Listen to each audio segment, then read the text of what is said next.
All right, so we just finished talking about the maiden energy.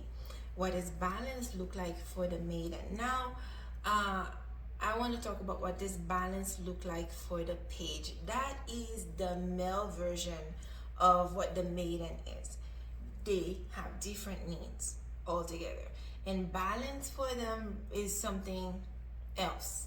Okay, so the for the feminine energy, for the women, the maiden energy needs structure, needs protection, needs security, needs something to safeguard, um, and it's almost like to limit her a little bit or to create borders around her, so she knows, okay, this is where you get to play over here. Over here is a danger zone. There, you do not cross these boundaries over here, because over there that's danger, that the wolves are over there, the tigers are over there, the predators are over there, but you stay here, and I could keep you safe here. Dad does that for you. Security system does that for you. The women, even your family, does that for you. I did that for my sisters. We did that for each other. You know, when I was living with her and by myself, I did it for myself when I was, when I was in a state, when I was living in a state when I knew nobody. All right. And when I was little, my dad did that for me, created those structures for me. For the page, it's a different story. As I mentioned before, it was always interesting for me, and sometimes it would anger me. I would feel like, okay, why does my brother get to do whatever he wants? Why do we still have to? Why do we have to wait for somebody to take us out? Why, just me being a brat, right? And this is because this is what the page needs. The page balance for the page is courage, because at the end of the day, if the page does not allow himself to be curious and actually go through those dangers, he does not get to become a good prince. And if he does not get to become a good prince, he does not get to become a king. For the man, if you really want to understand this, you need to go for that book. It's The Amazing Development of Men. It's by Alison Armstrong. It's amazing. And I'm not getting paid to say that. It's because when I read the book, I thought it was life-changing information that should be taught in school. Okay. Anyway, so imagine the boy who is like a teenager and everything, and who's always sitting there in the house, who's not going anywhere, who's not braving those dangers, who's not curious about anything. This child doesn't have by the time he becomes a prince, he won't have the go-getter energy, and that doesn't always look like going out the door and doing it. It's just courage in everything that you do. This boy would need encouragement to actually go into the danger. I don't know. I mean, now with technology, things almost have changed, sort of.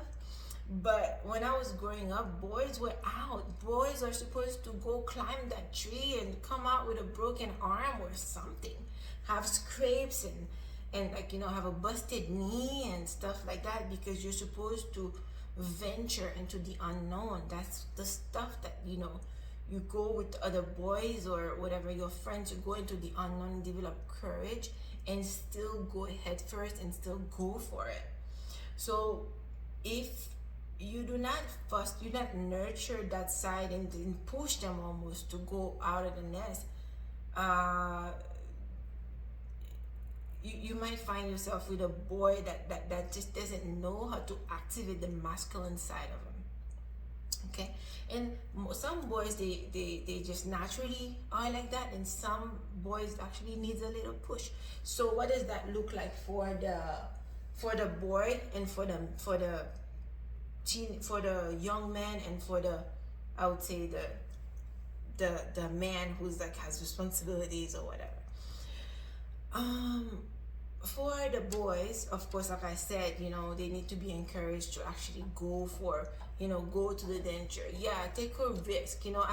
My son is 10 years old, and I'm having to push him into things that he's hesitant. I had to give him encouragement to actually go for it, and even if he's afraid, and I tell him all the time, baby, you need to be courageous. Yes, you are afraid. I get it. You still need to do it though.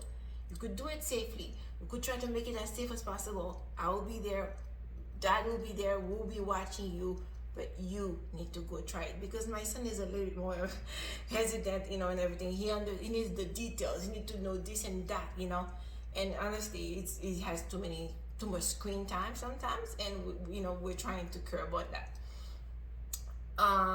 And so for him, he needs that activity. For him to activate the masculine side, we need to push him, but some other boys, they're bouncing off the walls and they actually don't need you to do that. You almost have to like, oh my god, this kid's gonna come out with a broken leg or something.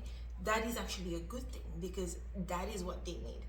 But as a parent, you probably need to have some sort of safety for him, so that he doesn't go too far and actually come out with a broken leg. Okay, so for that, you need to put him in the presence of other male that would model that for him, model what that look like, to still go for the thing and be courageous, but still do it in a way that is not harmful for him. Now, if you are like this this kid, this boy now, who is almost in the phase of becoming a man, like let's say you're out of the house, you're paying your own bills, and you're in your 20s or whatever that looks like, and that phase for the page, at that point you're not really a page, but that energy could be the same if you're still figuring out who you are. Like if you're still in your 20s and you don't know what you want to become in your life, you're still in that searching and everything, what you can do at that time is to actually put yourself in a situation where you have options. You need to try things and see if they work out. That would be balance for you. But if you just stop and just waiting your life to pass you by, that is the opposite of what the page would need in that stage of their life. Anyway, that's what I got for you for the page. All right, bye.